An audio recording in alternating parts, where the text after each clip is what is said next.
FIFA. But it appears they're being priced out of it. Disguise ticket prices. Most expensive ever when it comes to the match-going experience. You stare at a digital loading wheel. Then the countdown clock finally hits 0. After waiting 2 painful hours, your only reward is a basic upper bowl seat. But the screen suddenly demands $800. You hesitate for a single second. That tiny delay makes the page refresh automatically, and a pricing program instantly bumps the cost up to $950. This is exactly when the beautiful game locks you out. The 2026 World Cup should make nearly $9 billion.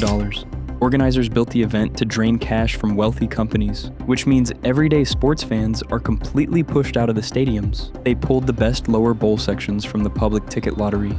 Those seats are now luxury suites costing up to $1 million. New technology successfully wiped out all the independent ticket scalpers. Yet FIFA simply became the ultimate monopoly instead.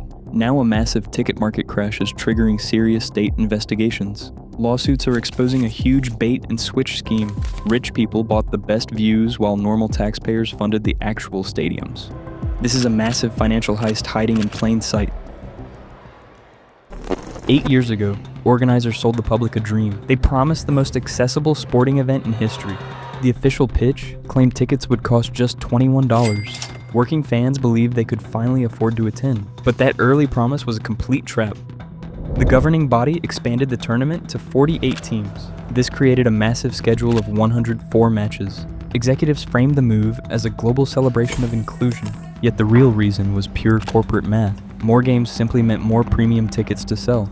It was a calculated multiplier to help hit a $13 billion revenue target, and they knew exactly how to extract that cash. Modern North American stadiums are incredibly unique. NFL owners built them specifically to prioritize luxury suites and VIP clubs. The Global Soccer Authority realized this layout was an absolute goldmine. They stopped treating average fans as their primary customers. They pivoted their entire business model to serve the corporate elite instead. But the plan has a very backwards twist. Adding more teams did not create more access for everyday people. It actually gave them the perfect cover to restrict access even further. They built a massive financial illusion right in front of us. While millions of normal people entered a blind digital ticket lottery, they had already lost because the best stadium seats never even made it to the public checkout line. FIFA introduced a brutal new weapon for this specific tournament. They deployed an airline-style pricing program for the very first time. The software was built to squeeze every possible dollar from the market. It continuously bumped prices upward based on web traffic and checkout speed, but the system suffered from a massive mathematical flaw. Economists call this specific error demand uncertainty. The software falsely assumed fans would pay absolutely anything for any match. It treated a meaningless early game exactly like the global finale.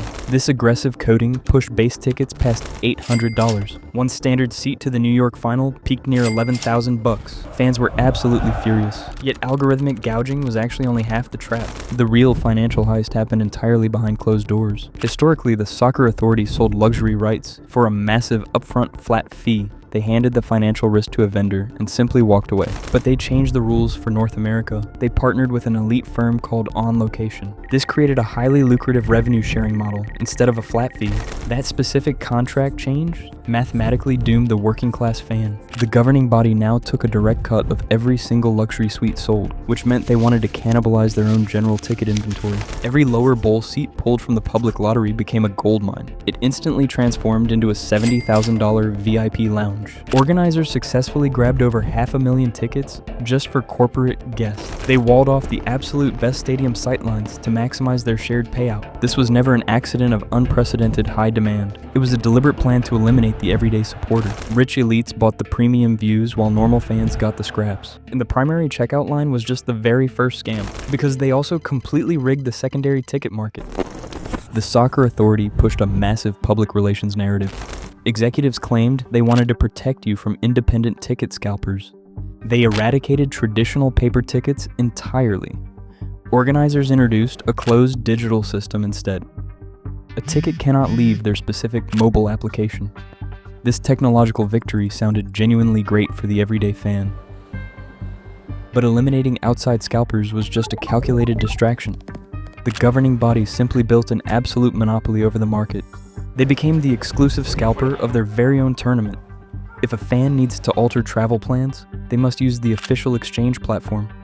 Then the digital contract extracts a 30% total commission. It charges a 15% fee to the buyer, and it strips another 15% directly from the seller. This creates a mathematically punishing artificial price floor.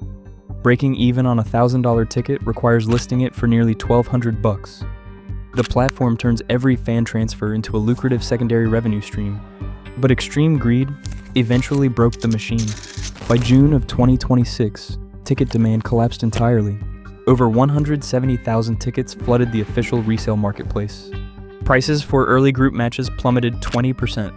Fans panicked as the harsh reality of travel costs finally set in. Yet the organization faced a massive legal risk. Lowering primary prices directly on their own site was completely impossible. That action would trigger instant lawsuits from fans who already paid peak rates. They allegedly initiated a massive covert shell game to hide the mess. Florian Itterer is an economics professor at Boston University. He discovered huge blocks of unsold tickets quietly appearing on third-party websites. These tickets surfaced at massive 70% discounts. The governing body is dumping overpriced inventory in secret. Secretly filling stadiums avoids embarrassing empty seats on global television broadcasts, while middle-class fans get squeezed by bad coding. Who actually pays for the physical stadiums? You are. You probably think billionaires are paying for this luxury event, but the financial reality is actually much darker. Regular taxpayers are actively funding this massive corporate cash grab. To host these games, cities signed brutal secret contracts. FIFA demanded massive stadium upgrades and extreme security protocols. They forced local governments to cough up hundreds of millions of dollars, yet they legally banned those cities from taxing the tournament at all. The Mexican government literally handed executives a massive blank check. It gave FIFA and its partners absolute tax immunity. American and Canadian cities signed the exact same terrible deals. They completely erased local sales taxes on all event tickets. All the money made inside the stadium flows straight to Switzerland. Meanwhile, local taxpayers drown in the massive debt left behind. Look at Toronto for the perfect, absurd example of this trap. Taxpayers are paying $380 million for just 6 matches. The city government got totally desperate to pay off this massive debt. They used their host status to buy thousands of tickets for themselves. Then the city scalped them to corporate sponsors at a huge markup. Local governments are acting like street hustlers just to survive the debt. Public money is being drained to fund private corporate luxury. But you can only squeeze people so tight before they completely break. And just weeks before kickoff, this greedy system finally snapped. Extreme corporate greed always catches up to reality. The massive financial machine began to violently break down by late May. First, the hotel industry revolted against the wildly optimistic official projections. A major lodging association released a truly damning economic report. Bookings across all major host cities were 80% under the initial forecast, because astronomical ticket costs actively scared international travelers away from making the trip. The global middle class simply refused to buy into the expensive hype. Then the secondary ticket market officially collapsed. Over 170,000 tickets flooded the official resale websites, and prices instantly plummeted 20%. Panicked speculators desperately tried to escape the sudden market crash, but the biggest blow came directly from powerful government regulators. Texas Attorney General Ken Paxton launched a major state investigation. New York. Attorney General Letitia James issued formal subpoenas to executives. Both states are aggressively targeting massive deceptive trade practices. Their investigations exposed an organized bait and switch scheme happening inside the stadiums.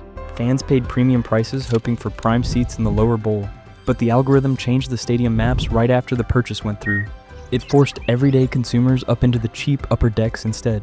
Organizers needed that physical space to build much larger corporate hospitality suites. It was a ruthless move, designed solely to favor wealthy, high-net-worth clients. Now state regulators are finally fighting back. The flashy corporate illusion has officially dissolved into total chaos, because real working people are stuck at the very bottom of this broken system. Which means the human cost of this mega event is becoming truly staggering. This entire luxury system relies on a massive invisible workforce. Thousands of bartenders, cooks, and dishwashers power these exclusive corporate suites. At SoFi Stadium in Los Angeles, those essential workers finally fought back. They threatened a massive strike just days before the opening match. These people were struggling to afford rent in their own city. They had to threaten a walkout to secure basic living wages, because a VIP lounge is useless without someone pouring the drinks.